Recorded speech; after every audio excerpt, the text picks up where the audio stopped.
need to turn anything on? All right, should be good to go. Okay. Oh, All right, here we go. Good evening, everybody. Good evening, Maya. I'm Dr. Afternoon Melanie in Korn. California. Oh, yes, of course, still afternoon. I'm Dr. Melanie Korn, president of Columbus College of Art and Design, and I'm thrilled to be with you all tonight to welcome Maia Kobabe to discuss the award-winning autobiographical Genderqueer, a Memoir. Right there, as you can see on screen.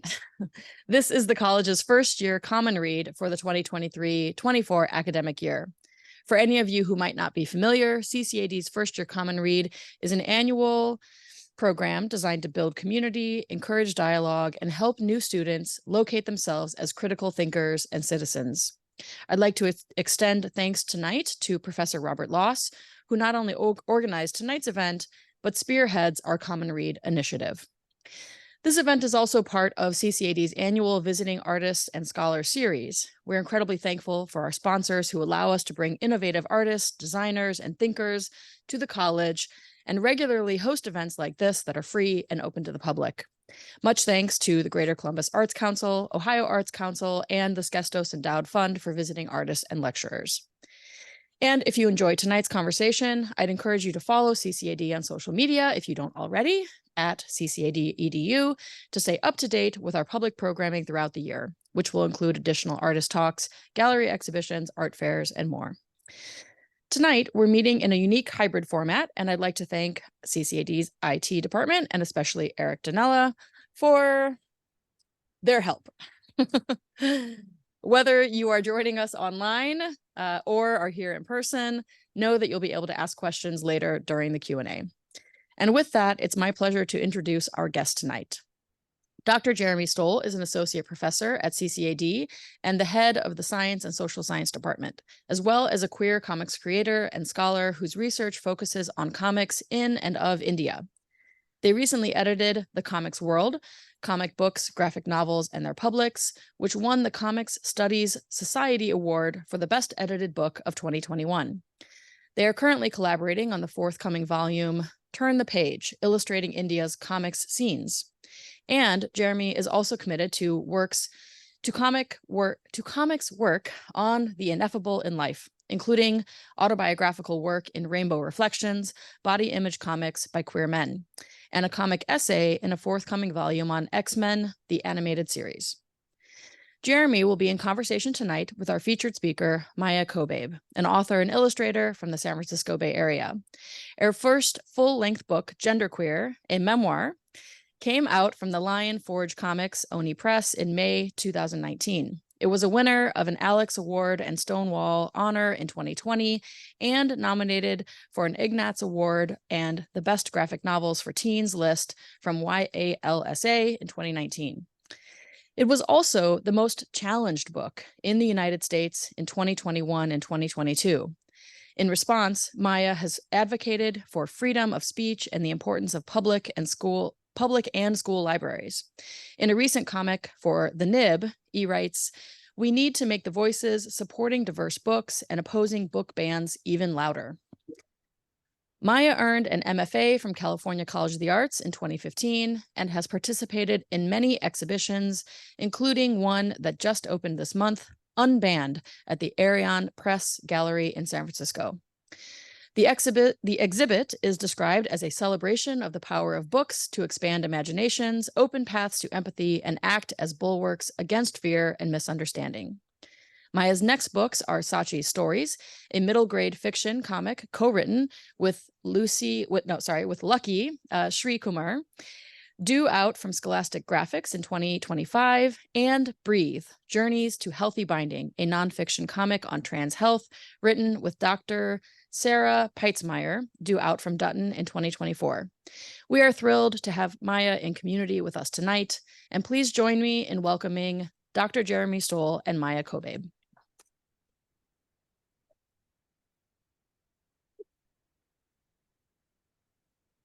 I'm not Jeremy, but just give me a second. Well, I can say thank you for that introduction. Thank you for having me.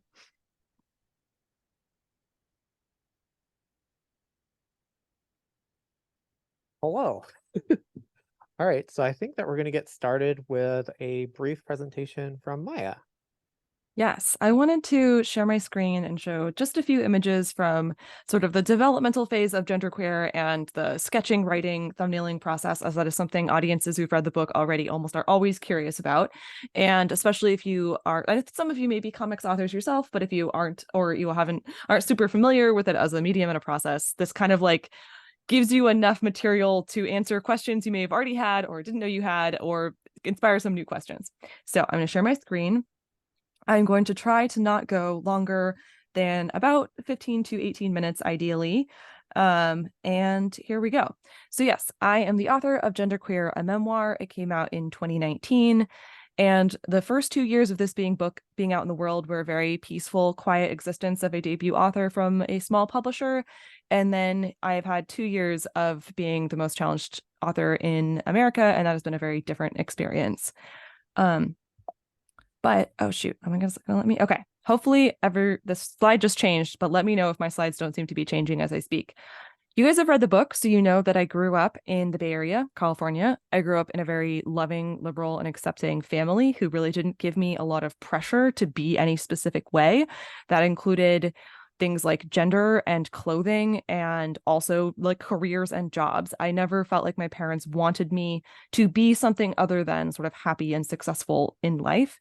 And it gave me a lot of freedom to pursue sort of the gender presentation that felt comfy for me, and also pursue art school and an art career. I also came out as bi in high school.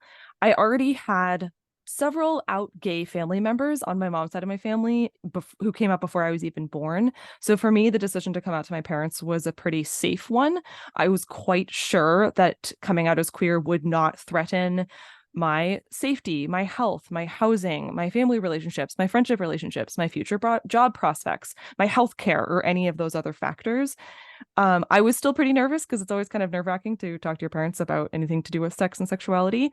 But I want to emphasize how much safety I had in this and how I recognize that as a pretty large privilege.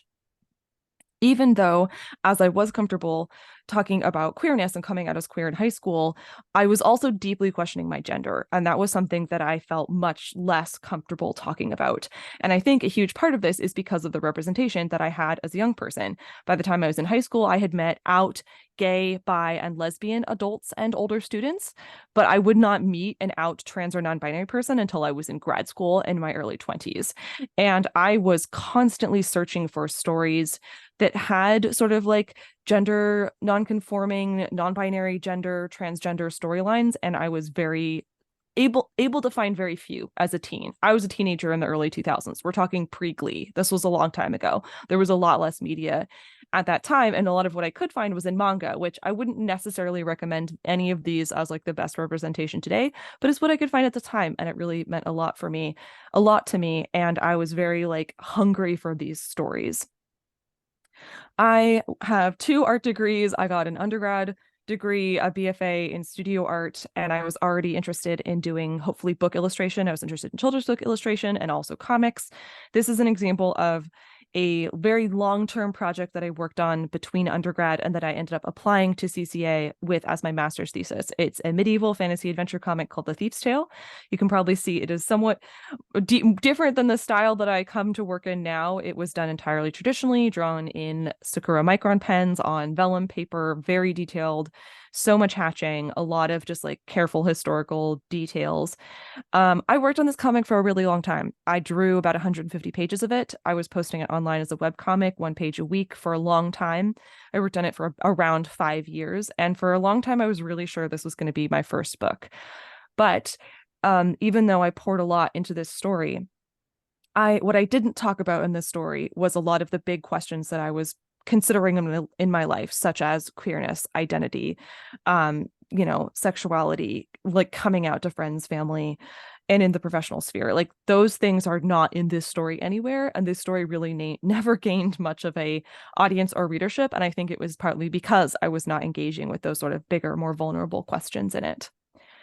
But I went to grad school. I went to grad school in San Francisco. While I was there, I met way more queer people. About half of the teaching staff of CCA in the MFA program was queer at the time I was there, which was really amazing for me as a student to see that. I started tabling at comic conventions regularly. This is a picture from 2013. Maybe you can tell by the sort of graininess of the photo.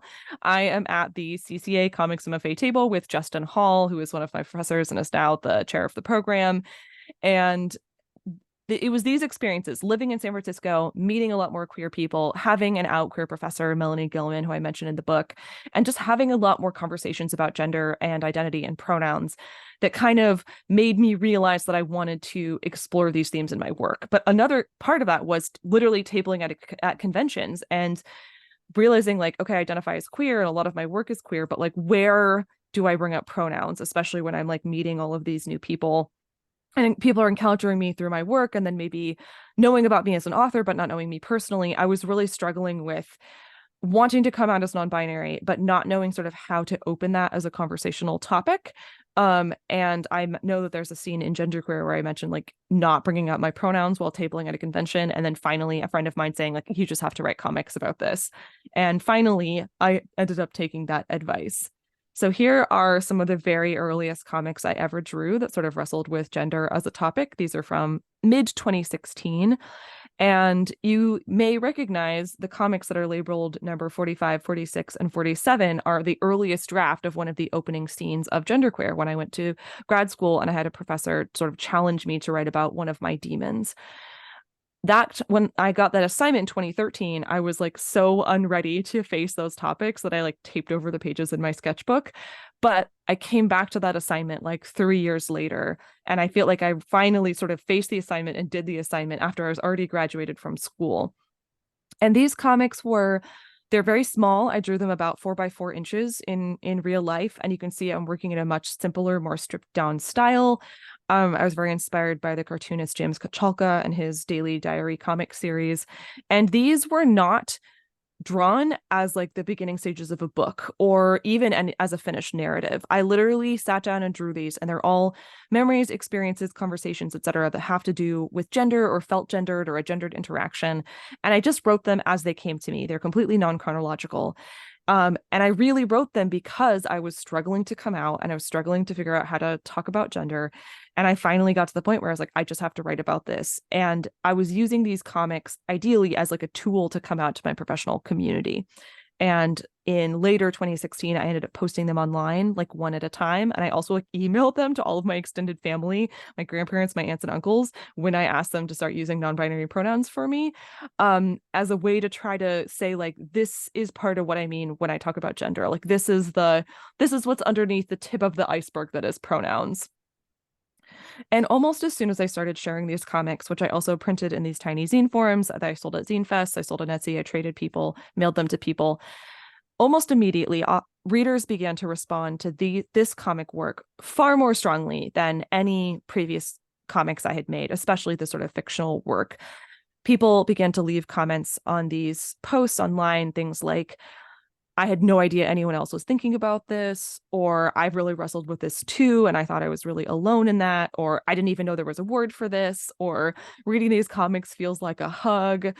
And people also started to come out to me, including people that I had known since elementary school and who I never would have guessed were questioning their gender based on sort of the way they outwardly presented themselves in the world, because it didn't really show in their clothing choices or anything, but they trust. Basically, I was vulnerable and I was willing to sort of share some of this online, and then people really responded to that vulnerability with like the truth of their own truth and said things like, I've really thought about this too, and I really relate to this, and I really appreciate you talking about this openly. And it was that kind of like wave of sort of powerful, emotional, and really positive responses that made me go, about a year after I'd been making these comics, like, oh, maybe there is a book in this, like maybe this is enough material for a book, because I had just been thinking of this as like a diary series and like a tool, right? And then one of the benefits of going to grad school, going to art school, is of course making friends and having colleagues. And one of my fellow classmates at CCA, Sam Satin, got a book deal with the company that was called Lion Forge at the time, is now like the Lion Forge Oni publishing group. And And he got a book deal there, and he said, I think my editor would really like your work. Can I show it to her? And I was like, yes, please do. That would be wonderful. And he showed it to Andrea Colvin, who is the woman with short blonde hair with me in this picture.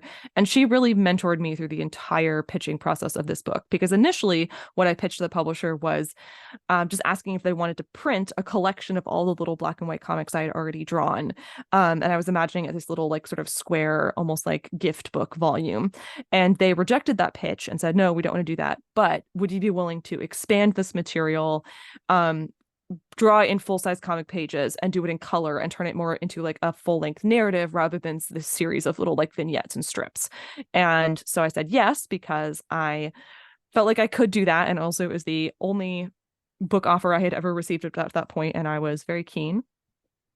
So then I had this big project of trying to figure out how to redraw like the same type of material I've been drawing in all these little strips, but as full-size comic pages. So this is a 2-page spread from a sketchbook of mine from, I think, like mid 2017 or early 2018, where I was trying to figure out how to like draw similar material, but in more of a page size, and figuring out what that would look like.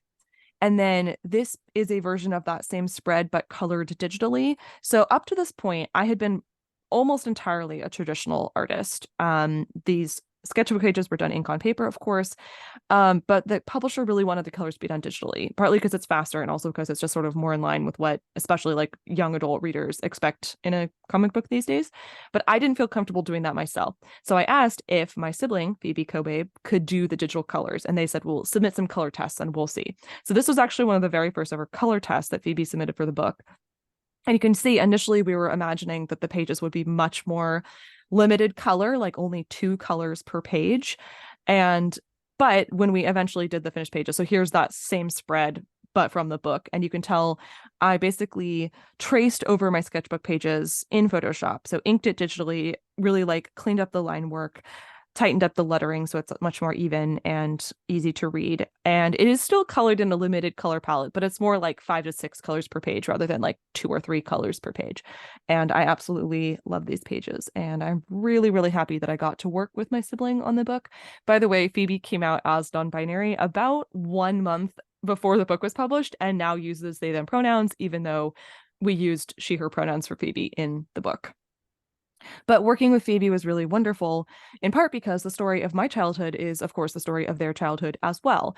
And working with my sibling meant that I didn't have to explain all of these things or send them a bunch of reference photos like this is the color of my childhood house or anything, because Phoebe was there and they already knew all of that. And I think it saved like a lot of time that would have been spent if I had worked with a colorist who didn't know me as well, that I would have had to like just send a bunch of like reference photos. I wanted to shout out a couple comics and authors who really influenced me when I was working on genderqueer. And of course, Alison Becknell is a huge one. This book, Fun Home, came out when I was in college, and I immediately really related to it, both as just the story of a queer person, but also as a story of someone who had done a lot of like journaling and diary writing and sort of introspection, and also sort of like self-discovery through reading and books. And I've read this book many times and I really love it. And it also, I think, opened up for me like the possibility of what a queer comics memoir could look like. I'm also quite influenced by Lucy Nisley, who I also discovered when I was in grad school. Lucy is also primarily a memoir comic author. I love all of her books, but this one, Relish, is probably my favorite. And I think even if you just look at it, you can see I'm quite influenced both by her drawing style and her color palette. And yeah, I just really love her work. And then I also want to mention Oh Joy Sex Toy, which is a comic by Erica Moen and Matthew Nolan. It runs online for free as a webcomic, but it's also available in print in multiple volumes. And this is a book that's all about topics of sort of sex ed, sexual health, and like sexual pleasure. They review sex toys. They also talk about things like UTIs and pregnancy prevention and all the, like, you know, all those sorts of things. And I think they do a really good job striking this tone where it is funny and engaging, but without ever making fun of or sort of like making light of the topic. And it's also quite informational, but without ever being like dry or boring or sort of overly wordy. And I think reading this comic really helped me figure out like how to strike a balance when talking specifically about topics of like sexual health and sex ed. So I really appreciate kind of that they blazed this path before me. I also wanted to show a couple of sort of examples of pages that were while this book was in development. So here is an example of two of those early small sort of diary black and white comics that I drew in 2016. You can see the date on there, that I basically just stacked on top of each other. So there's 3 panels on top, and then the bottom 3 panels became the bottom 3 panels, and how those sort of merged in together to become a page.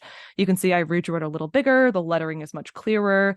I was able to get in a lot more details because I was working larger. And then I think the colors really just like bring this whole page to life. Here's another example where one of those little black and white comics got expanded out into a whole page. This is, many people tell me this is their favorite page in the whole book, and indeed it is one of my favorites as well. And this is something where I didn't already have in my mind this sort of metaphor of gender transition as like movement through a landscape. It's like I only thought of that when I was sitting down at a page, like with a blank paper in front of me, thinking like, how do I explain this? How do I explain gender? Like, what metaphor can I come up with specifically to explain it to people like my parents, like my aunts and uncles, like my grandparents? Like, in many ways, I think the primary, my first audience for genderqueer was my own family. And I was sitting down trying to think like, how do I explain this to people who love me and support me, but have really never spent any time thinking critically about gender before I started to bring it up. And I'm very like grateful that I took the time to sit down and try to explain this, because I was able to come up with these metaphors through the process of writing, through that process of trying to communicate myself, that I don't think I would have come up with otherwise. So here's one more example. This is one where I had a little black and white comic. That's what's on the far left as sort of the initial inspiration of this page. And that became the top 2 panels. But I also wanted to add this second panel, you sort of using like the metaphor of a snake shedding its skin for very, very itchy wearing a binder. So you can see the stage that is second from the left is what I would call the thumbnail stage. If any of you are comic book artists, you know, sometimes thumbnails are drawn very small, literally the size of a thumb, which is where that word comes from. But I thumbnailed genderqueer on lined paper at about the same size that the book ran in print, so at about 5x8, and I just thumbnailed it on in Mead composition notebooks.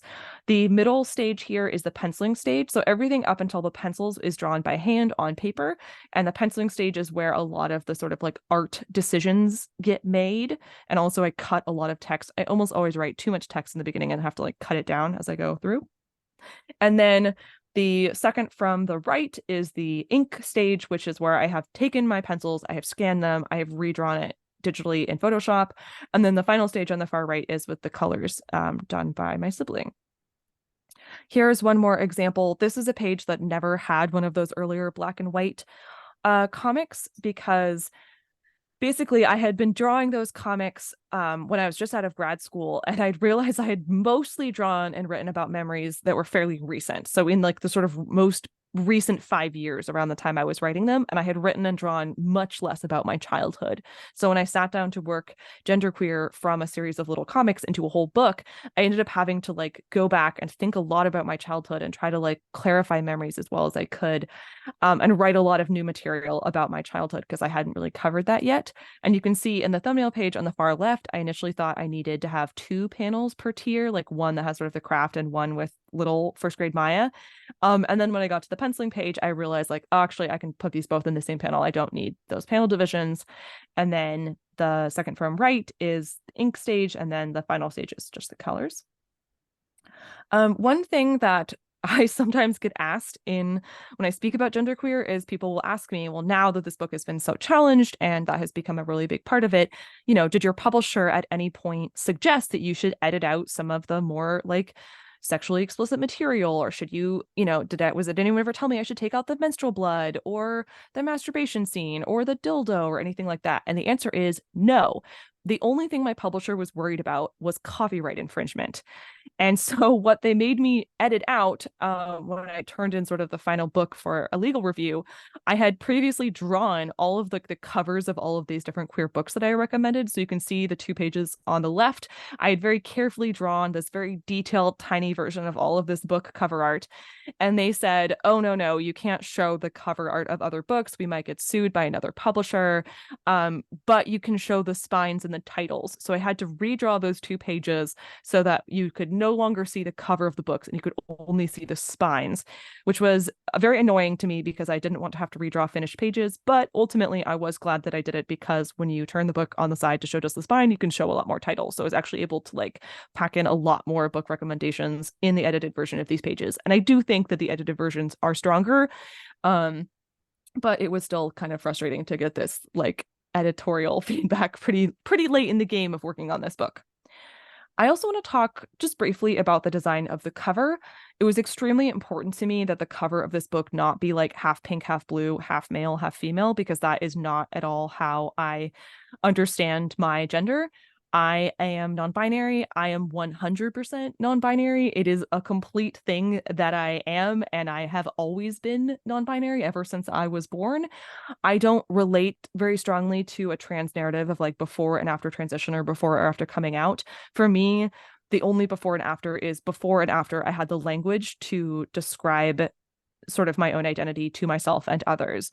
And so I really wanted the cover of the book to have the figure of sort of adult Maia and the figure of childhood Maia, for both of them to look very gender sort of ambiguous, and also to show sort of the adult looking back literally as a reflection in water, reflecting on experiences of childhood through a lens of sort of greater knowledge, you know, greater vocabulary, greater understanding, and being able to sort of peer back into those older memories and see sort of new meaning in them.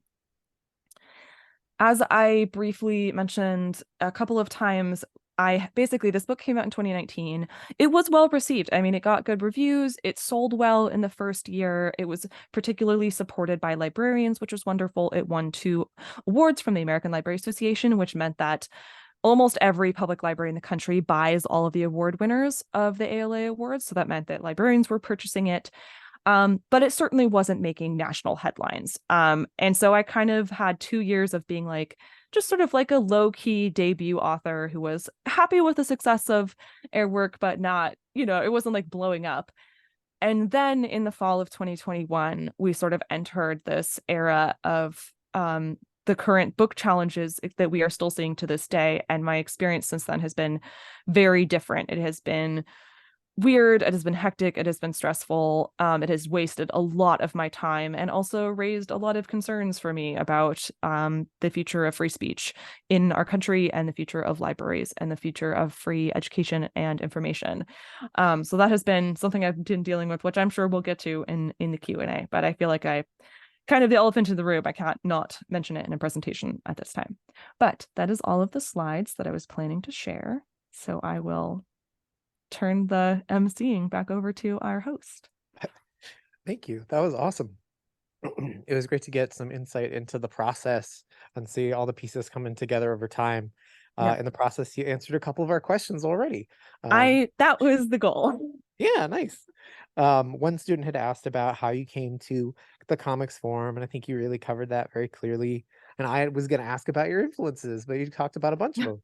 I mean, So I can talk more about both of those topics too, though. No worries. I'll keep that in my back pocket in Okay. case we don't have many student questions, but I think we'll have a bunch still. Okay. So I did want to turn to another student question, where in particular, they're kind of thinking a similar way that I am. In terms of being a comics maker who also does memoir comics, making memoir in comics or other forms is such a careful balance of detail, because there's no way to tell the story as it happened. Like there's just so many details in real life that you have to kind of show only certain things. And the student asked, how did you decide what parts to leave in and what parts to leave out? So I was hoping you could talk a little bit about that process. Yeah, definitely. I mean, that is the biggest challenge of a memoir. And the memories in this book start when I was like 2.5 or 3 and go all the way up until I was 28, which is the age I was for the most of the time I was like writing the book, 28, 29.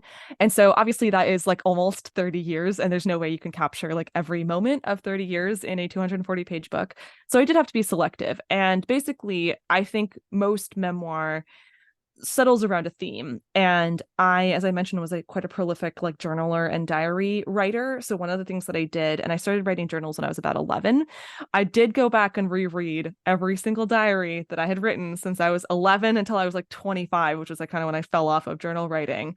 And basically what I did is as I reread them, I made like a bullet point list of like every single sort of strong memory that seemed to reference gender identity, sexuality, and sort of the years of sort of turmoil of my teenage years of just like questioning who I was and who I wanted to be in the world and how I wanted to be in relation to people and how I wanted to be perceived.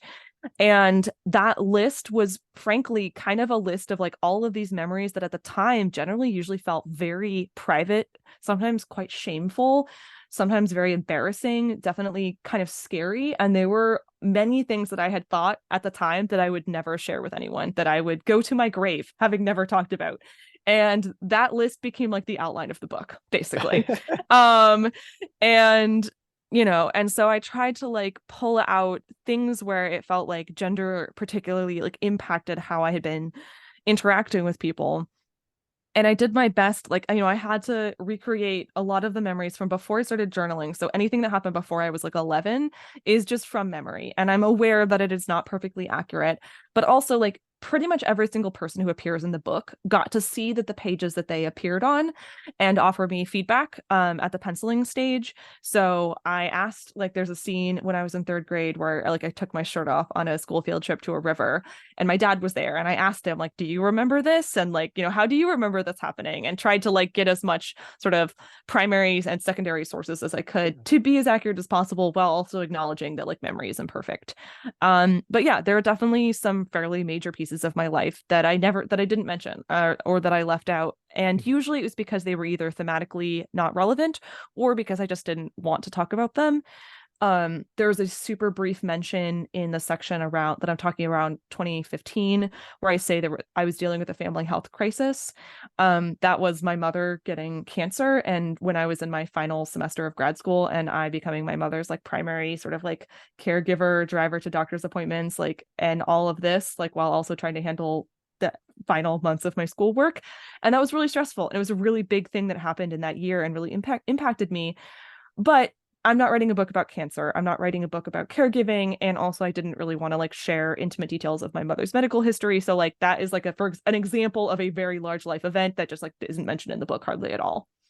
Yeah, that makes wonderful sense. And thank you for sharing that example with us. I think that's really striking for a lot of students. Yeah.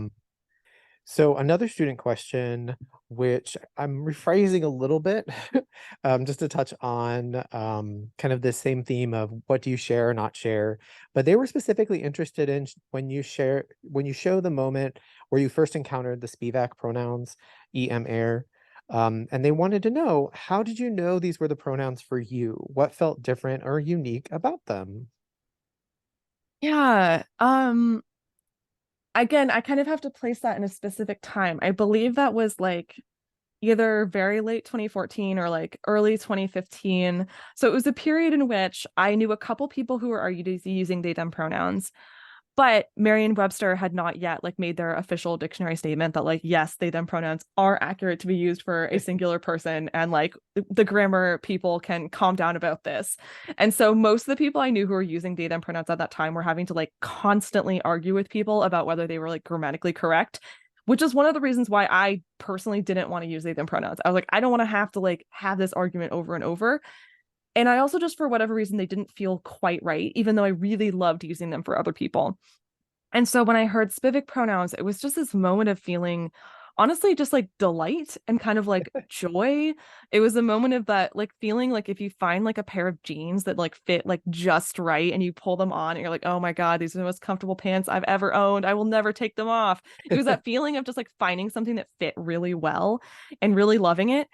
And then also I was like, well, these are also weird pronouns. And like if I choose to use these pronouns, I will never quote unquote pass using these pronouns. I can never assume that people looking at me in the world will look at me and guess that these are my pronouns. That will never happen.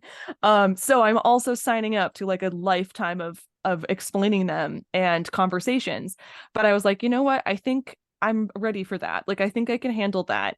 And part of that was that frustration of like, when do I bring up my pronouns and how do I bring up my pronouns? And I was like, okay, well, if I write a book called Genderqueer, when I meet people, I can be like, hi, I'm Maia Kobabe, the author of a book called Genderqueer. By the way, I use these non-binary pronouns. Like, it's just like a very good like intro sentence. Yeah. And I will say there was also like a tiny little bit of spite also in there where I was like, these grammar people are so insistent that they, them is not accurate for a singular person. Well, here's a new pronoun set, EMR, that is made for a singular non-binary person. If you think they, them is hard, wait till you meet my pronouns. Like, and it was almost like, I'm going to use pronouns that are even harder than they, them to make they, them seem easy. And that people should be like grateful when non-binary people use a simpler pronoun set than mine. So like, I don't know, there's like mixed things in there.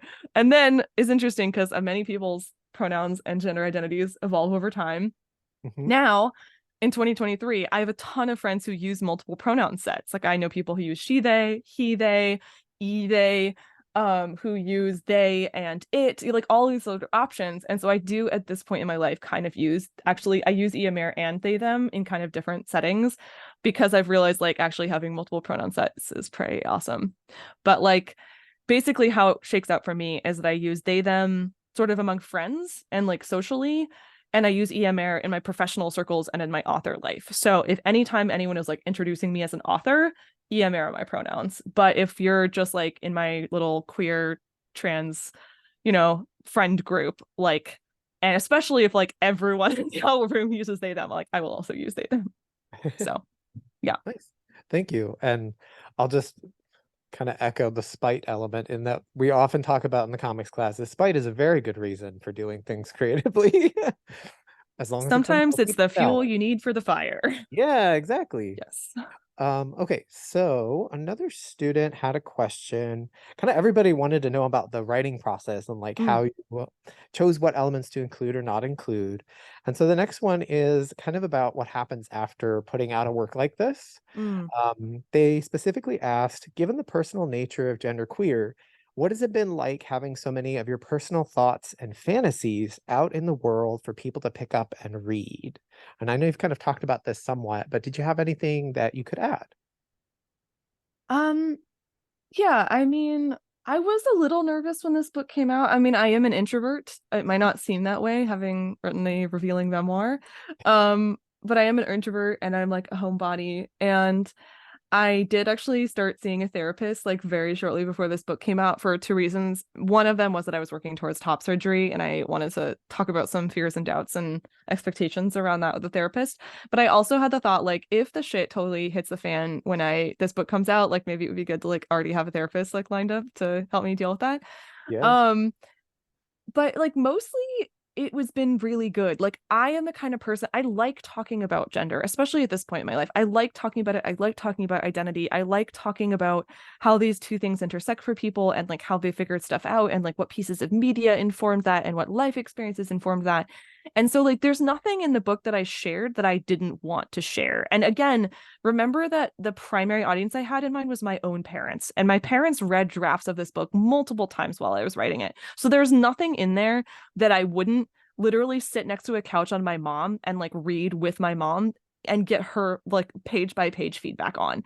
So yeah, I never felt like I was sharing anything that felt like particularly shocking or I don't know, scandalous, frankly. I actually had moments when I was writing this book where I actually worried it would be somewhat boring for people, mainly because like I do have such a loving, accepting family, and I have never faced all of the sort of conflict I've faced in my life has been very internal. I have faced very little external backlash until 2021. So before the book came out, I'd never been kicked out of the house. I'd never been like fired from a job. I'd never been like bullied. And there were and those are elements that are very frequent in queer narratives, especially the queer narratives I was reading in like the earlier in the 2000s and 2010s. And there were times in which I thought like, who's going to want to read this book? It's just about a person who just did nothing but read books. Like, and I was like, I frankly worried that it wouldn't be that interesting to people. And then I've been very grateful that so many people have found the book meaningful and that it has spoken to them and that a gentler sort of queer narrative that involves like a lot of acceptance from friends and family really does speak to people, because I do think that's really important, and we need queer stories of like all types. Yeah. I really wandered on that answer, but hopefully I addressed the question at least somewhat. Yeah. Well, and I think you kind of lean towards one of the questions that you also kind of talked about. One of the ones I was going to ask about, like the larger context for your work. And I know that for me as a reader, I come from a family where my family was very supportive, but the larger community wasn't. And that's kind of the nature of queer narratives, right? There's certain tropes that are more accepted and more common. And so it can be hard to find the representation for things that verge outside of those boxes. Yeah. So I was wondering if you could talk a little bit more about influences on your work, and like kind of how you see your work fitting into a broader context when it came out, kind of looking backwards. Because there were Yeah. so many queer narratives, comics, graphic novels, literature that were coming out in this era where there was like so much good stuff, in a way that I know I didn't experience that growing up in like the 90s. Gosh, I had like Buffy. Buffy. Yeah. Oh, but yeah, so I was wondering if you could talk a little bit more about that. Yeah, I think you had emailed me these questions ahead of time and mentioned that there was like a real sort of blossoming of queer narratives that started in the early 2000s. And for example, a lot of people point to the book Boy Meets Boy by David Levithan, which is a very happy, joyful queer YA book that came out in, I believe, 2003, which is the year that I was in 8th grade. So I feel like I am so lucky in that I was at like just the right age as I sort of came into junior high and into high school to receive the sort of early wave, the early wealth of sort of like happy, affirming queer narratives. There were queer YA books that came out in the US before David Levithan's book, but a lot of them had pretty sad endings. They often involved a character getting kicked out of the house, gay bashed, etc. But kind of beginning in like the early 2000s, there was this wave of like happy and upbeat and like more cheerful queer stories, and I ate those up. I ate them up, and like I feel in many ways like what genderqueer is also, and this is why I like show so many titles and talk about how much I read in the book so much. Genderqueer is what happens when like a young person is like able to grow up with a certain amount of like representation and like and media and queer narratives. And I had just like a little bit, like I didn't have as much as I wanted, but I also didn't have nothing. And like I became an adult who is of course like pouring more of that out into the world, and I am so excited to see like when I am like in another 10 to 15 years, like the type of people who are like teenagers now who are like reading genderqueer at the age that I was when I read like Boy Meets Boy, and like what, like how much further they can take the queer narratives when they ate genderqueer as like a young person, and like what like comes out later. But yeah, I definitely feel like in many ways I've so benefited from like the queer authors and the queer voices that came before me, including the people I specifically mentioned, like Alison Bechdel, whose book really also made memoir comics a more just like legitimately accepted art form, along with Moz and along with Persepolis. Like those three are kind of like the big ones that made memoir comics like a literary genre in America. And I think that when I sold Genderqueer, which was in 2018, we were in kind of a bubble where for a couple of years it was possible to sell a comic memoir about almost anything. Like if you were willing to write a memoir and draw it in comics, you could sell it. And that bubble has somewhat burst now. It is harder right now in 2023 to sell comics memoirs, I think, than it was like 4 or 5 years ago. And so I also think that I benefited from kind of like pitching it at the right time. It's not impossible. People are still selling memoirs, but there was like a minute in which publishers are like, yeah, we'll take anything. And now they're like, we'll take some. So yeah, I feel so grateful and so indebted to like so many other queer voices, and including things like a couple months before Genderqueer came out, the author Jacob Tabaya put out Sissy, which is a prose memoir. Sissy, a coming of gender story, I think is what it's called. And Jacob is AMAB, but I also really loved their book and was so excited when it came out very slightly ahead of Genderqueer, thinking like, oh, wonderful, like here's 2 new non-binary memoirs and they can like sit next together on the shelf. And it felt really good that I felt like I was coming out at the same time as and like Alok Vaid-Menon and Andrea Gibson publishing their poetry, which often talks about gender and non-binary gender topics. And then Joey Soloway put out She Wants It, Desire, Power, and Tackling the Patriarchy. I think that's the title, which is like another memoir that really wrestles with identity and gender. And it felt like I was in really good company, I think, when my book came out. Nice. So I will turn to some of the later questions I sent you about censorship. And I specifically want to ask one because I know there's comics majors in this room. And I know that there are folks who thought about making controversial comics. And I'm sure there's other folks who thought about making stories where they worry about the response. So I've read a couple of pieces, specifically the Washington Post op-ed you did in 2021, kind of reflecting on the experience of watching the challenges start in Virginia and getting tagged in videos on social media, and then emphasizing the need to keep queer books on the shelf as kind of your response to these moments. At this point, what advice would you give to creators, especially early career creators, who are concerned about similar censorship of their work? Yeah. It's weird. We're in a weird time right now. But the main thing I would say is that like these challenges, I think, only prove how important and powerful and needed and necessary queer, trans, non-binary, and especially intersectional narratives are right now.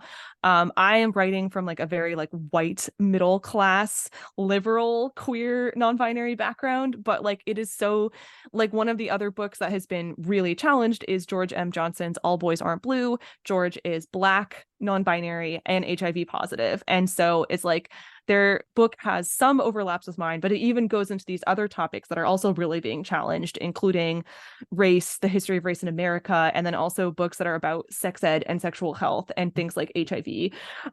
And these stories are so important and they are so needed. And I very much understand if like an early or, beginning career or a student queer author is a little nervous about putting stories out in this landscape. But I think it's really important. And I would say you will find also a lot of support. Like I feel in such solidarity with the other authors right now who are facing this. And I am now friends with and in communication with so many other authors who are facing challenges, partly because we keep being invited to all the same panels, but like, I have virtually met George M. Johnson. I've met Mike Curato. I've talked to Mari Naomi and Trung Le Wen and just all of these other authors who are facing this. And now we have this kind of like network between us where we are texting each other support. And like when we need help, we'll reach out to each other. And I feel even though genderqueer has kind of been like the poster child of this moment, I have never felt alone in this experience. I am very aware that I'm one of many authors facing this. And we are all pumping each other up as much as we can. And I would also say that like one of the things that is very important and when you are in a country that is experiencing a rise of a certain amount of like fascist tendencies is to not comply in advance. And I know that one of the goals of censorship is to silence authors before they have even written, or to stop librarians and bookstore owners from even stocking a book that they worried may cause challenges or controversy.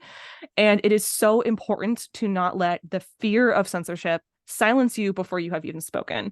And I know that's hard, and it's going to be harder for some people than others, especially if you have more of those intersectional marginalized identities. But like the world needs your stories, and especially if you are someone who you feel like your identity and your lived experience has not been well represented in the media yet, that story is like more needed than ever. And I would just give all of my sort of like message of support and courage to queer authors and queer students who want to become authors, and like know that you will be stepping into a whole community if you decide to like write these stories. Awesome. Thank you so much. So at this point, should we go ahead and open it up to Q&A from the live audience and online? Okay. Can you hear me okay? All right. Yes. Hopefully it's not too loud. So I've got two questions from the same person, from Kelly, on Q&A on Zoom. I will ask them both, if that's okay. The first one is, was the second cover another example of a change requested by your editor, or did you decide to create a different cover? Let's just take them one at a time, I guess. Yeah. So the second cover, the is because they wanted to release a hardback edition of the book. So this softcover edition came out and was doing really well. And then this publisher, Oni, frequently does this, a book that sells well and is doing well, they will then release in like a more special exclusive hardback edition. And so they asked me to design a new cover for the new edition, also partly because it's just easier when you have two editions of a book that have slightly different content. So this one has a foreword and afterword and about like 10 pages of a lot of the same like sort of background art that I showed you in the slideshow is not in the back of this book, the sort of thumbnails and developmental stuff. And so they wanted a different cover also so that it was easier online to like know which edition you were clicking on if you were like clicking on it at a library or an online bookstore. And I also really love the second cover. I tried to maintain the theme of sort of adult Maia and child Maia, and like again, both figures being like quite gender ambiguous, and also keep so this one kind of uses the metaphor of like water and reflection. This one I tried to use sort of a metaphor of like day and night to show like passage of time, and like the night, like the later part of the day being when the older person is like reflecting back on the past. So I tried to stick with the same kind of themes that I wanted to express in the first cover, but I was excited about the idea to design a second cover. And also, by the time we did the second cover, we had the two different stickers from the award. So I did kind of design it with space to put the two ALA award stamps on the cover, because genderqueer, I wasn't thinking I was going to win awards, frankly. And I guess we could have put the other one here, but that would have just looked kind of full. So that's what's up with the second cover. Yeah. Great, thank you. Let me ask the second one then, also from Kelly. I noticed one of your pages had a slight difference in the body of your younger self that changed from line art to color. I was wondering if this edit was done by your sibling or by you after their recommendation. Wow, it would be great if you could tell me the page number and I could look at Yeah. it, because I did draw this book 5 years ago, and I haven't reread it Yeah, that Kelly, recently. if you're listening, if you want to put that into the Yeah, chat, if you have please do. that, throw that in the chat. But if you don't, pretty much. So okay, I'll just talk a little more generally about the coloring process, which is that when we first started doing colors, Phoebe, who lives down in Los Angeles, drove up to where I live in NorCal, and we actually sat next to each other at a desk. And I was on one computer, like inking pages and then emailing them to Phoebe, and Phoebe was on like another computer, like close to me, coloring pages. And then Phoebe would like color it and turn the screen to me and be like, "How does this look?" You know, looking for constructive criticism and comments and feedback as such as we give in art school. And I would just be like, "It's great," and Phoebe would be like, "But like, do you have any feedback? Do you want it to be like bluer or like darker, or like what do you think?" And I was just like, "I love it." And Phoebe's like, "Okay, cool. But like, do you have like any comments?" And I'd be like, "I love you." And Phoebe was like, "You're the worst." So in general, most of the color decisions were made by Phoebe, and I kind of just let them do whatever because I just trusted them and I thought they did an amazing job. And I honestly cannot think of any specific page where I said like, "Can you do this or that?" other than some really basic things where I was like, I'm sure you would have thought of this, like make sure all of the scenes that are in doctors' offices look kind of like cold and blue and gray, because that's how doctors' offices are. And also I was like scared while I was there, so I want sort of like a cool, neutral, sort of chilly tone, versus scenes that are like set in libraries or set in like fields where those should be like more golden and bright and warm. But I also think that Phoebe probably made whatever decision you're referring to. Oh, okay, do we have a page number now?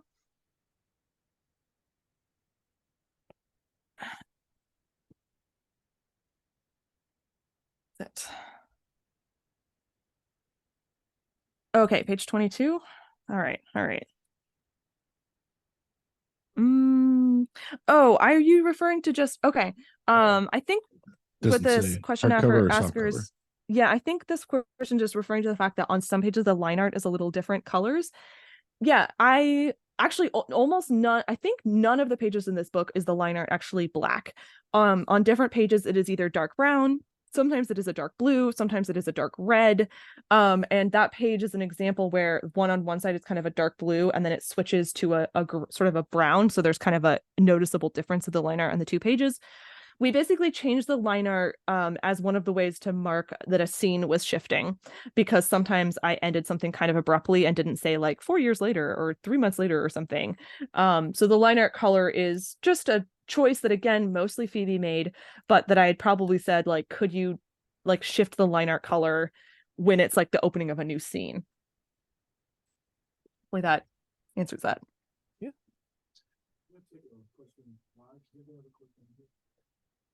So I think we were going to have folks come up to the microphone so they could be on camera. That would be really great.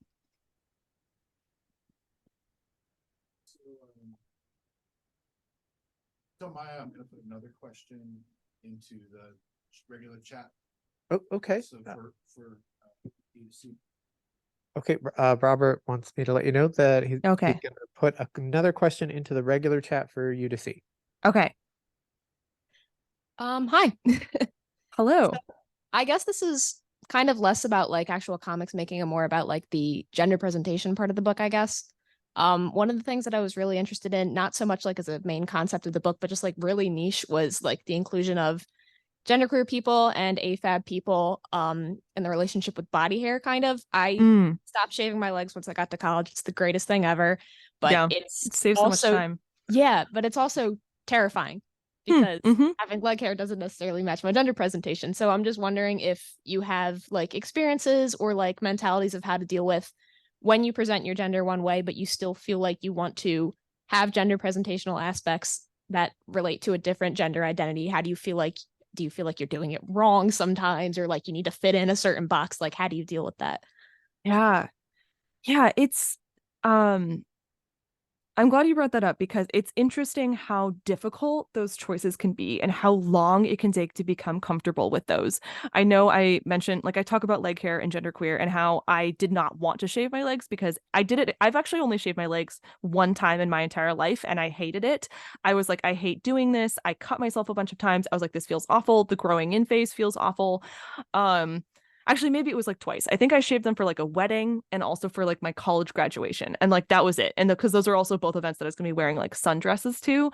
And I was like, well, people will be looking at my legs. And I realized I was very much doing it for other people. Specifically at the wedding, I was like, oh, well, I don't want to like ruin someone else's wedding pictures with my leg hair. You know what I mean? But I was like, I'm not doing this because I want to, or because I like it, or because I think it looks better. I am doing this because of my expectation that it is what will please another person. And I didn't even ask the people getting married, do you want me to do this or do you care? And frankly, now it was cousins of mine. I'm like, I actually think that they probably wouldn't have cared. And had I asked, like, do you guys want me to shave my legs for their wedding pictures? They would have been like, do whatever you want. But I just made this assumption about what other people, what the world, what society like wanted of me.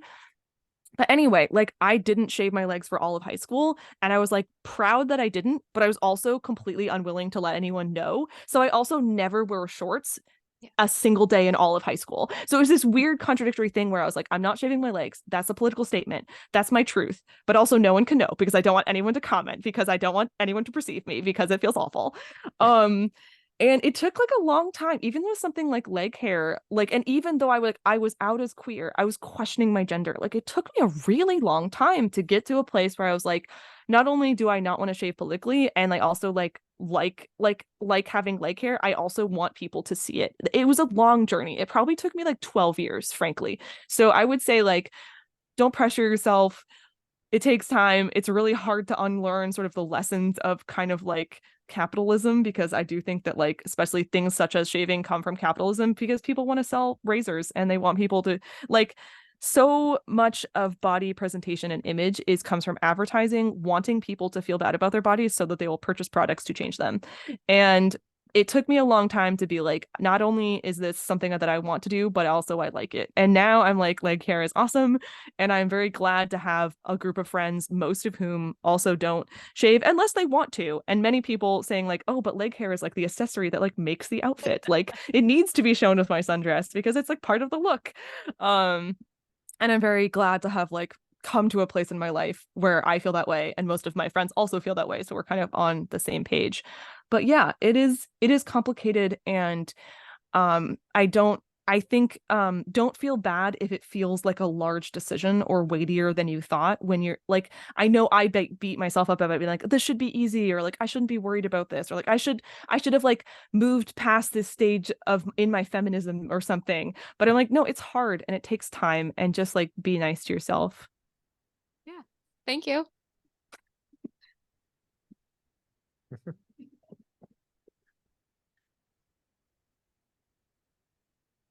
I could read the one I just sent.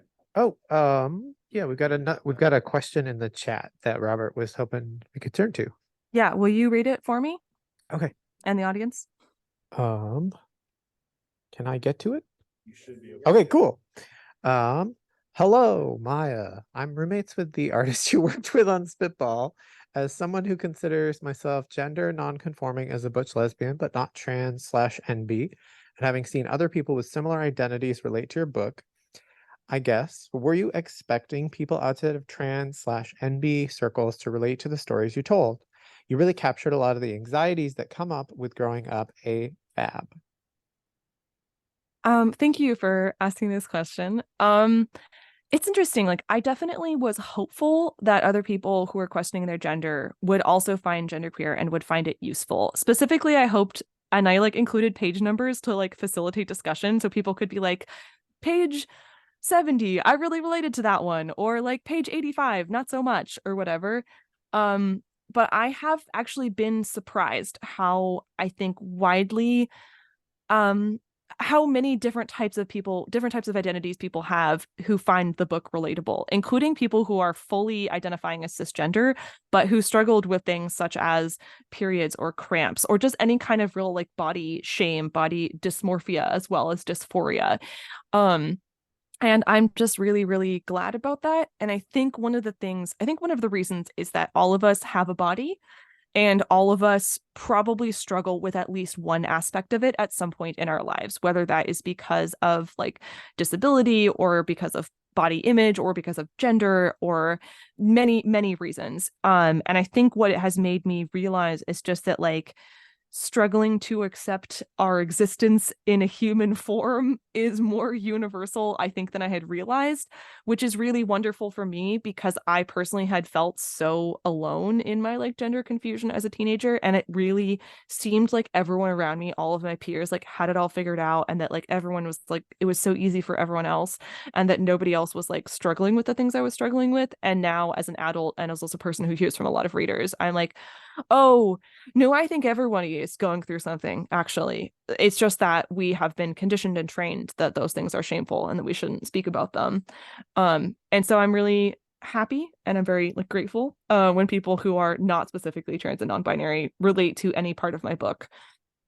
And also it makes me hopeful for a world where every single person examines their gender as deeply as trans and non-binary people do, including people who will go on to conclude, no, I actually feel really comfy in the gender I was assigned at birth. But it's back to things like shaving your legs or wearing makeup or not, or wearing jewelry or not. Like, I just would hope that everybody would sort of examine all of these expectations of society and think about like, which ones of these do I like? Which ones of them bring me joy? Which makes them make me feel powerful or sexy or free? And which ones of them feel like a drag and a chore and a bummer and an expense that I do not care to pay? And keep the parts they like and leave aside the parts they don't. Thank you.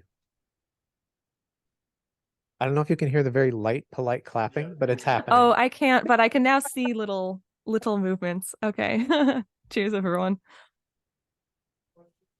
Other questions? Yeah, come on up. I have another one that I'll put in the chat. Okay, cool. So, two questions, if you don't mind. One of them is a bit more crazy than the other one, because I am quite insane. But so I'll start with that one actually. On page 8 of the deluxe version, that is like the prelude or like the intro. You have these two panels with some flowers in them. Mm-hmm. And I may or may not have spent like 2 hours trying to figure out what these flowers mean symbolically. Anything.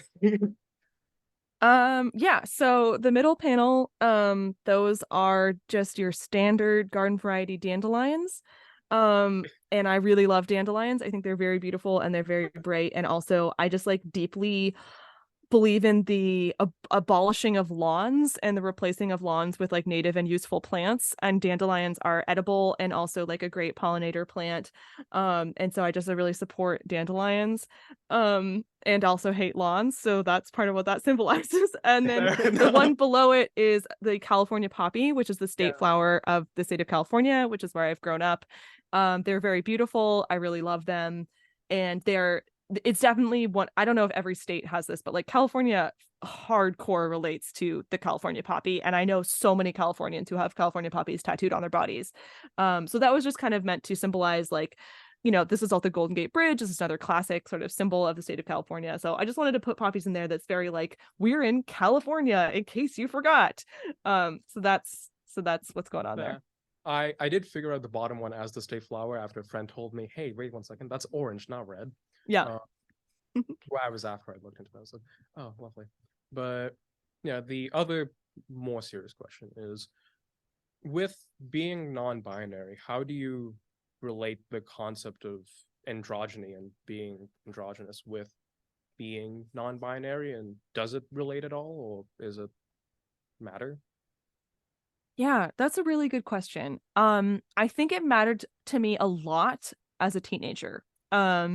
I very much desired to be androgynous in the sense that I wanted when people looked at me for them to not be able to guess what sort of like gender I'd been assigned at birth. And that felt quite important to me and was a big like goal of mine.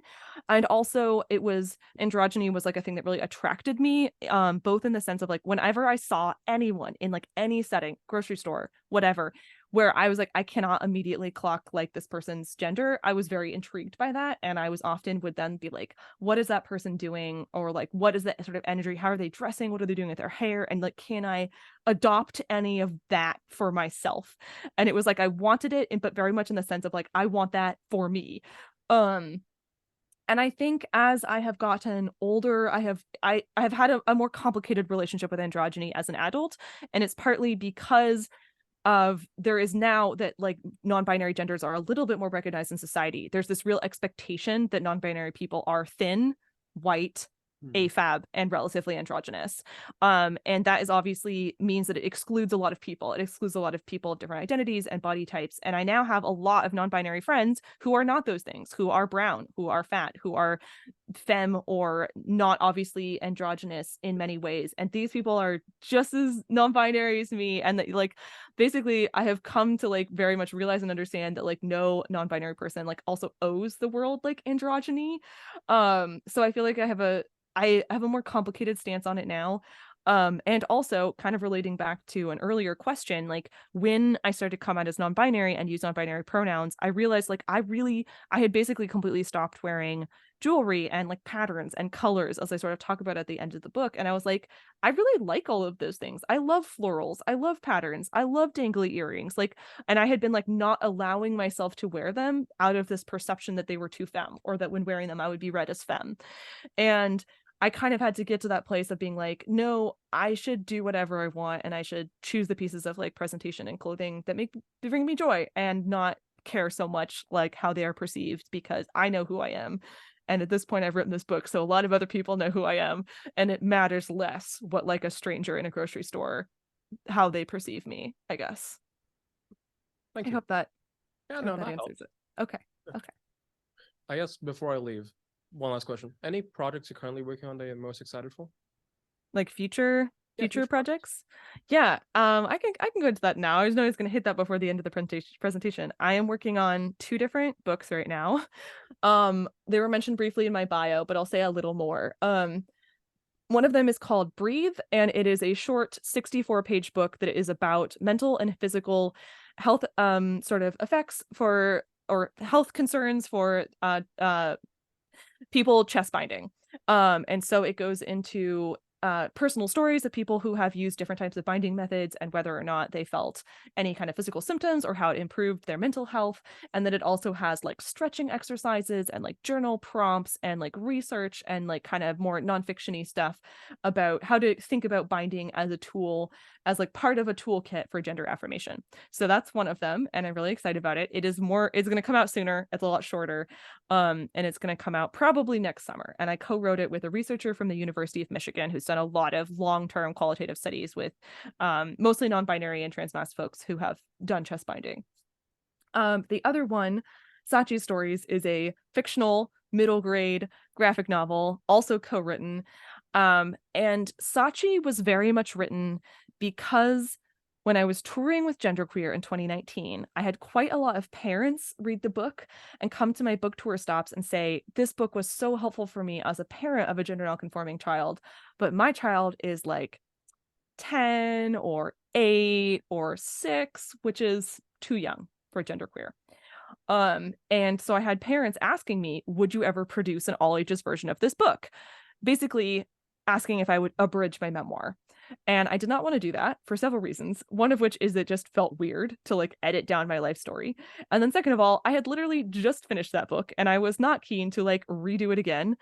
But I got this question so many times that I realized like, okay, there's a real need here. There is a need for a book that is exploring these similar topics, but is appropriate for younger readers.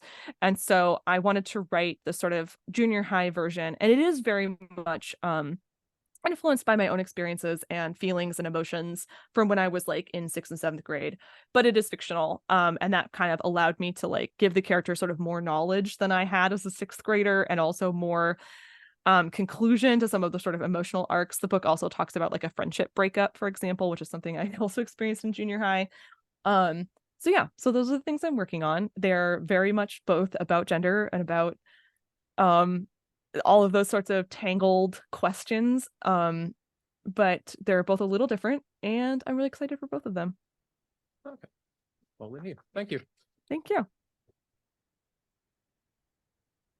Hi. Hello. Sorry. I'm non-binary and I was wondering, how do you like correct someone with your like on using pronouns? I pick my battles. Sometimes it is very, very important to me, and other times I don't care. And so basically I have come up for myself with like levels of when and when it does not matter. Places and times when it matters a lot. My friends have to get this right. If we're going to be hanging out and we're going to have like a deep, intimate relationship, they got to get it right, and I will always correct them. But luckily I don't have to that much because almost all my friends are queer. It is also important to me that like my parents and my family get it right, but also my parents, whom I still live with, by the way. That's one of the reasons I'm able to be a full-time author illustrator in the state of California, is that I live rent-free with my parents in my 30s. They get it right like half the time. And I do correct them, but I also am understanding when they make mistakes because they really support me. Again, they let me live at home rent free. They are huge champions of my book. They recommend it to all of their friends. And so even when they mess up, I know it is not out of like malice. It is merely out of forgetfulness. It is also very important to me in professional settings, such as this, when I am being a public speaker, when I am doing a book event, when I am speaking in an interview, whether that is radio, magazine, podcast, whatever. And if someone slips up, for example, in a podcast or on radio, I will correct them, because that is like for an audience. Places where I don't care include at restaurants. I will never correct a waiter at a restaurant. It just does not matter to me if a person that basically I'm only going to interact with probably once in my entire life, it does not like really matter to me. I mean, I don't love it. I don't love getting ma'amed in restaurants, but I'm also like, it is more important to me that this waiter remembers my food order than the pronouns of a stranger they will never see again. Gas stations. I don't know, like, yeah, grocery stores. Like there's just sort of some settings where it does and doesn't matter. And basically what I've come to realize or choose for myself is like, I will correct people when I want to have an ongoing relationship with that person, and also when I think it is going to have impact, like when I think they'll hear me. I will probably not correct people if it seems like they will never listen to me, and or I don't plan to have a continuing relationship with them. And I still have moments where I'm like, ugh, I like it slipped by and I didn't correct, or I'm like, I'm tired, or just like, I just can't deal with this today. But having these sort of guidelines for myself has helped a lot. I hope that is useful. Thank you so much. So I think we've got another online question. I mean, I can't do, yeah. So the question is a bit of a personal question. They're asking, how did you learn to cope with having a period? It's been a huge area of discomfort and pain for me as a trans masc person, and I've dealt with it through birth control and HRT. And I was wondering what your experience was. Yeah. Samesies, my friend. Yeah, I would say the two biggest pieces of dysphoria for me, especially when I was like the age I was writing genderqueer, was chest dysphoria and period dysphoria. And I was like, this suck. And it very much, I mean, and I kind of express this in the book, but I felt like I was very happy with my body as a child. I did not have that feeling of feeling like I was born in the wrong body. I was totally chill with the body I was born in until puberty. And then these things showed up that I was like, excuse me, I did not ask for this. This sucks. I'm not a fan. How do I opt out? And I was definitely like, I do not want these things. And I am very lucky that now in my 30s, I have been able to get top surgery. I actually had top surgery in 2020.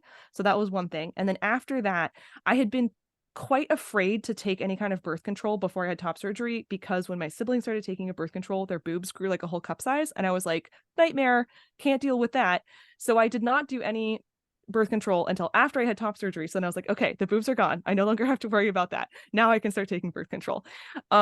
First thing I tried was a Nexplanon implant, which is the little like metal or the little stick that like they implant in your upper arm, because I had a couple friends say that it really worked for them and it was amazing. And you can put it in for like 5 years. And a couple of friends basically had an Nexplanon implant and put it in and immediately had like no period for like 5 years. And I believe it is progesterone based and it releases progesterone at like a slow rate continually. Unfortunately, that did not work super well for me. I ended up basically then just having a spotting period for like 3 weeks out of every month. So it just like took a week-long period, just like spread it out into a thin layer over 3 weeks. And I was like, that's not what I wanted. No, thank you. So I had that taken out. And then I have switched to trying the Depot shot, which is also progesterone based. And it is a shot. I have Kaiser in California, so it's very cheap and affordable and easy. It's a shot that I get about every 3 months. And it has worked really well for me. And I basically don't have a period while I'm on this. And it was really interesting when I started taking this shot. It very much like I am not at this time interested in going on T or doing other types of like hormone replacement therapy. But when I started getting this progesterone shot, I was like, this kind of it's birth control.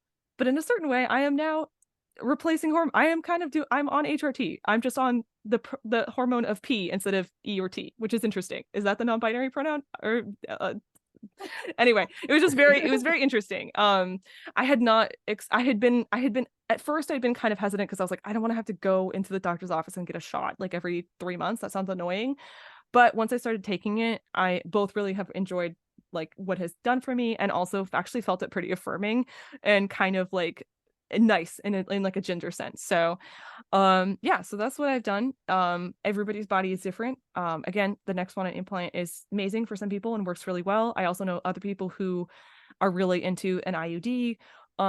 Just different stuff works for different people. It sucks that it feels like you have to usually try at least 2, if not 3 or more birth controls before you find the one that works for you. And I really was frustrated about the idea of having to like treat my body as like some sort of weird little science experiment where like try different things that might not work and might have these, effects that I really disliked before I found the thing that worked for me. But I feel very grateful that like the second thing I tried seems to have worked.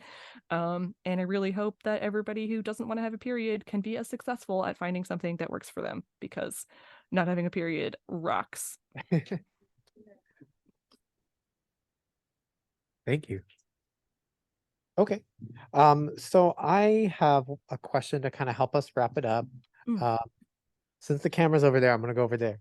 Okay. Because getting weird voices out of the void is always weird. Hello again. Hello again. It's almost as if we know each other. Okay. So since our audience is a lot of art and design students, especially first year and also some other years mixed in as well, I wanted to ask a role-playing time travel question. If you could take a time machine, but you can only go back and visit your younger self for 5 minutes in college, what would you tell them? Or in more realistic terms, what advice would you give to early career artists and designers? Yeah, you sent me this in email and I was like, oh my gosh. I mean, the thing is, if I have only 5 minutes to talk to my college self, I would mainly just be like, you're doing great, kid. Keep going. I love you. Like, keep it real. That library job's going to be a good one. Keep working at that job. You know, like, because I wouldn't really change anything. I don't think there's no major, like, even though I, like, for example, worked on that one comic series for 5 years and then like nothing came of it, I wouldn't tell myself like, don't start that project or anything, because I learned so much from it. So honestly, mostly what I would tell to like young writer, author, illustrator students is like, just keep making work. Like, it is so important to keep making work, and also to like pursue things that interest you or that feel valuable, even if you aren't quite sure if there's like an end product to it yet. Because literally, like, genderqueer to me started as a series of diary comics, and my only purposes for them were to post them on Instagram, so I didn't have to individually come out as non-binary to every person that I knew, and like email them to my family so that I could hopefully start the ball rolling on them using my correct pronouns. And then it became a book that has become a career. But I had no idea in the beginning that that's where it was going to go. And I filled so many sketchbook pages, and I filled so many notebooks, and I filled so many journals.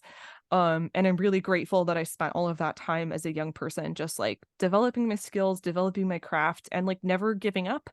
I remember when I was in grad school, someone told me that if I stuck it out in comics for 10 years, if any of us, he told it to the whole class, like, if you stick it out in comics for 10 years, you will have a career. And I remember finding this piece of information or advice both like comforting and frustrating in almost equal measure. Part of me was like, you think it's going to take me 10 years? Like, come on, I can do it faster than that. But also being like, well, because I'm also a Taurus, we love plotting slowly towards a distant goal. Okay, well, I can keep it up for 10 years. Like, I got the stamina. Like, I'm not going to give up.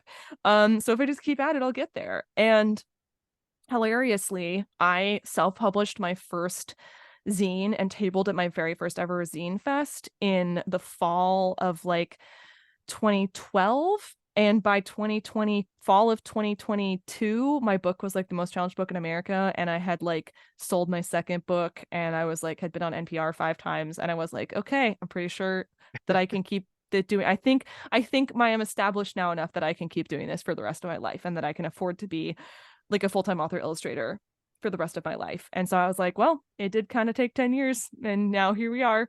But like, I spent those 10 years writing, drawing comics, writing diaries, writing fan fiction, like doing all of these things. And like, I just think it's really important to never give up, and to fill a lot of sketchbooks, and believe in yourself. And it might take 10 years, but also that's fine. The years will pass anyway. Better to pass them making art than doing anything else, I think.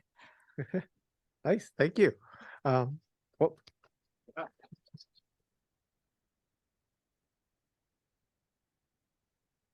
so I think that just about wraps us up, Robert. Okay, well, Yeah. let's have one last round of applause for our guest, Maia Kobabe. Thank you so much. Yes, thank you so much for having me. I got to, come out to CCAD last year in 2022 for the Comics Crossroads Columbus, and I felt so welcomed, and I felt really yes, I got to see some friends and like alumni from my program, and it was really wonderful. And I could absolutely see why people fall in love with Columbus as a city for artists, and I felt like you guys just have a really amazing comics community there. And I also just wanted to say I support the teachers union, and I think that the teachers should be able to be unionized and should be able to learn a living wage, because it's a beautiful city and it's a beautiful school. And I hope that you can all keep teaching there and learning there and thriving and growing there for a long time, because it seems like a really wonderful place. And I can really see what the value you have in your community at CCAD. So thank you for having me. Yeah, this is really lovely. Thank you.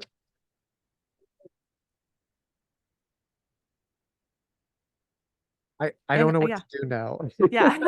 And I also hope that I can come out for a CXC sometime in the future, because that was like a really wonderful convention. Yeah, that'd be awesome. Hypothetically, I have books coming out in the next 2 years. So this year I kind of did less cons because I was like, I gotta draw this year. But in future years I'll be promoting again. So badass. Yeah. Mm-hmm. Oh, it sounds like you have to close us down. Oh, yeah, that's right, because I'm a host. All right. Well, again, like, thank you for reading my book. Thank you for choosing my book. I am very again, just like very touched and honored by how many people have found my book useful and meaningful. And even as the amount of like challenges and negative media I have faced, I still get more fan mail than hate mail. I still to this day am getting a lot of really meaningful and touching letters and DMs from readers, and it really means a lot. Writing can be kind of a lonely business. I know I work from home. I just sit in my house in my pajamas and draw all day, and I'm like, I hope someone reads this. And now I get tons and tons of messages from people saying that they read it, and that is really great. So yeah, so that's really wonderful. And yeah, I guess I shall say goodbye to you all, and I guess I'll Good night. end this. Goodbye. Yeah, good Thanks night. again. Or good afternoon. Sorry. It's almost evening now. Yeah. Oh, cool.